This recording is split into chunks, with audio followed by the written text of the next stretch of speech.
नमस्कार दोस्तों, स्वागत है आपका यूट्यूब चैनल अप्रेंटिसशिप इंडिया अड्डा में। दोस्तों, RRC eastern railway Kolkata zone की तरफ से बड़ी अपडेट आ चुकी है। दोस्तों, यहाँ से आईटीआई पास कैंडिडेट के लिए अप्रेंटिसशिप का नोटिफिकेशन रिलीज कर दिया गया है।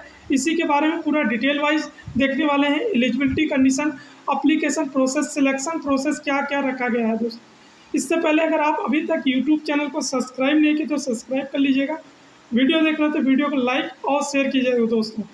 दोस्तों फाइनली हम आ चुके हैं आरआरसी ईस्टर्न रेलवे की ऑफिशियल वेबसाइट पर। जैसे आप आरआरसी ईस्टर्न रेलवे की ऑफिशियल वेबसाइट पे आएंगे तो आपको यहाँ पर होम के बगल में ही आपको नोटिस बोर्ड का ऑप्शन देखने को मिलेगा। होम के बगल में आपको अबाउट दिया गया, उसके बगल में ही आपको यहाँ पर दिया गया। जैसे आप इस पर क्लिक करेंगे तो आपको यहाँ पर नोटिस पब्लिश कर दिया गया है।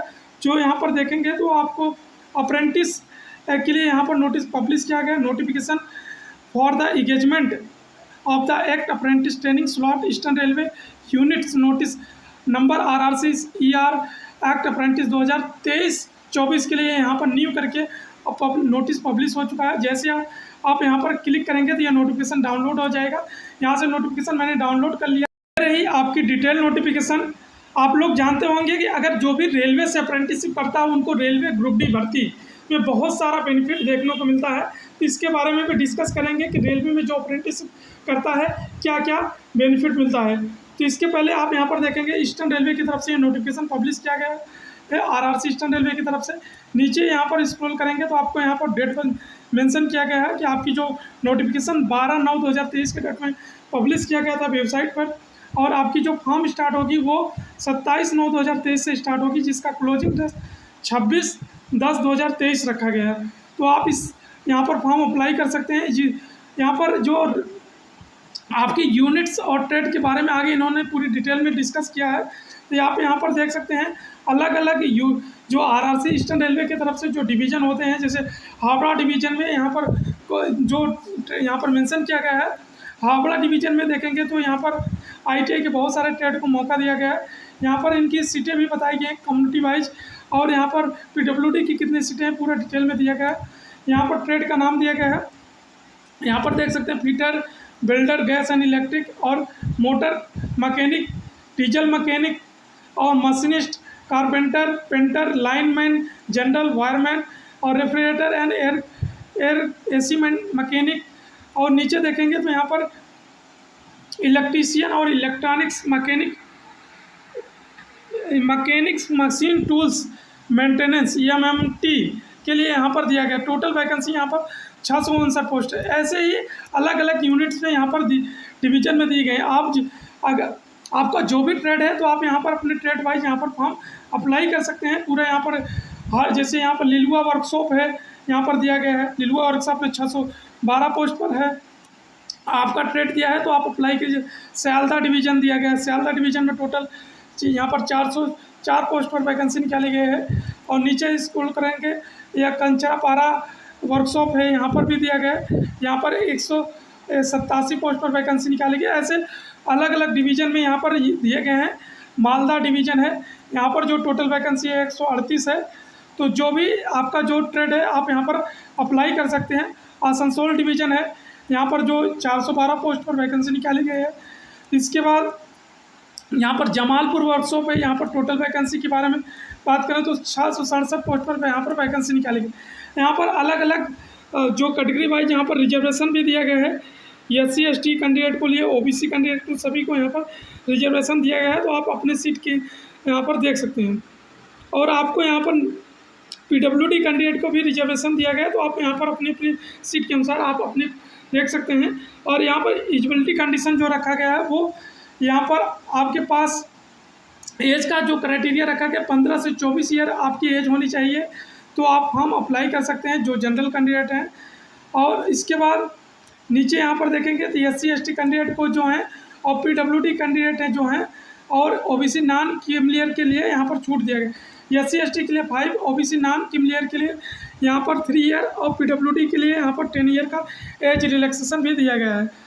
इसके बाद आप यहाँ पर नीचे स्क्रॉल करेंगे तो एजुकेशनल क्वालिफिकेशन जो रखा गया है यहाँ पर 10 पास होना चाहिए। 10+2 सिस्टम के रिगार्डिंग प्लस आपके पास ITI होना चाहिए। SCPT अथवा NCPT से, तो फॉर्म अप्लाई कर सकते हैं।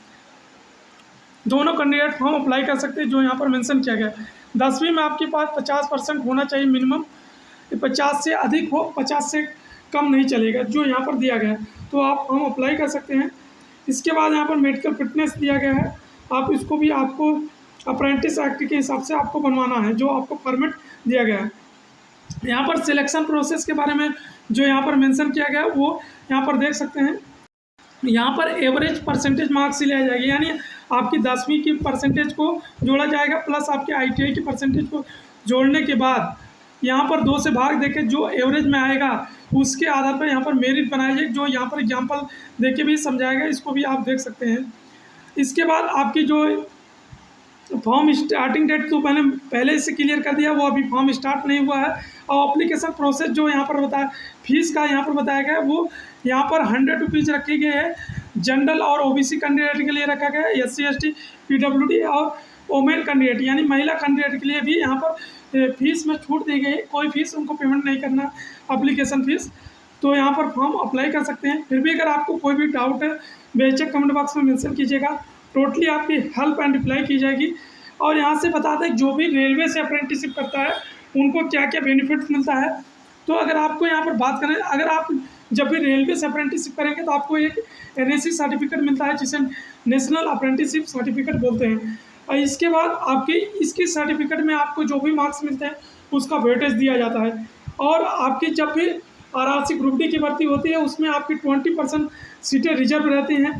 पहला तो आपकी यहाँ पर 20% सीट रिजर्व रहती है। जैसे मान लीजिए अगर ग्रुप D की 1 लाख भर्ती है तो आपको वहाँ पर 20,000 जो सीट होगी वो यहाँ पर रिजर्व रहेगी। जो रेलवे से अप्रेंटिसशिप करते हैं वो CCA कोटा में रिजर्व होती है, यानी कोर्स कंप्लीटेड एक्ट अप्रेंटिस बोला जाता है। जो रेलवे से अप्रेंटिसशिप करते हैं उनको यहाँ पर रिजर्वेशन दिया जाता है 20% का। दूसरा आपकी जो NSC सर्टिफिकेट मिलती है रेलवे से अप्रेंटिसशिप करने के बाद उसका 1/3 मार्क्स जोड़ा जाता है, यानी जो भी आपकी NCPT का सर्टिफिकेट मिलेगी अप्रेंटिस का उसका 1/3 का वेटेज दिया जाएगा। प्लस आपकी आप जो CBT एग्ज़ाम देते हैं उसका 2/3 का CBT एग्ज़ाम का नंबर जोड़ा जाता है। आपको जोड़ने के बाद आपकी फाइनल मेरिट तैयार की जाती है। इसके मेरिट के आधार पर आपका सिलेक्शन होता है, यानी अगर आपकी NCPT में 90% मार्क्स आते हैं तो आपको 1/3 करेंगे तो आपको 30 मार्क्स मिल जाएंगे पहले से ही। अगर आप SC ST OBC कैंडिडेट हैं तो आप पहले से ही पास रहते हैं। आपको वहाँ पर केवल आपको CBT में जो भी मार्क्स लाएंगे उसको इसमें 30 वाले नंबर में जोड़ के आपकी मेरिट बनाई जाती है। जैसे आप मान लें CBT में भी 30 नंबर पा गए तो आपकी 60 नंबर हो जाती है, इसके आधार पर आपकी मेरिट बनाई जाएगी। अगर OBC जनरल कोई भी कैंडिडेट है तो आपके सभी यहाँ पर 60 नंबर आपको मिल जाते हैं। इसके आधार पे आपकी मेरिट तैयार की जाएगी। अगर आप मेरिट में आते हैं तो आपको इजीली आपकी सिलेक्शन हो जाएगी RRC ग्रुप D की भर्ती में, यानी लेवल 1 पोस्ट के लिए आपको यहाँ पर रिजर्वेशन दिया जाता है। जो ओपन मार्केट की भर्ती आती है रेलवे की उसमें, यानी आप ग्रुप C कह सकते हैं। फिर भी अगर आपको कोई भी डाउट हो तो बेशक कमेंट बॉक्स में मेंशन कीजिएगा, टोटली आपकी हेल्प एंड रिप्लाई की जाएगी।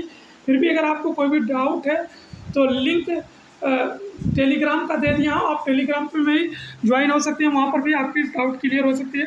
और ऑनलाइन फॉर्म भरने का भी लिंक दिया है, जब भी स्टार्ट होगा आप वहाँ से भी फॉर्म भर सकते हैं। धन्यवाद, कीप इन टच।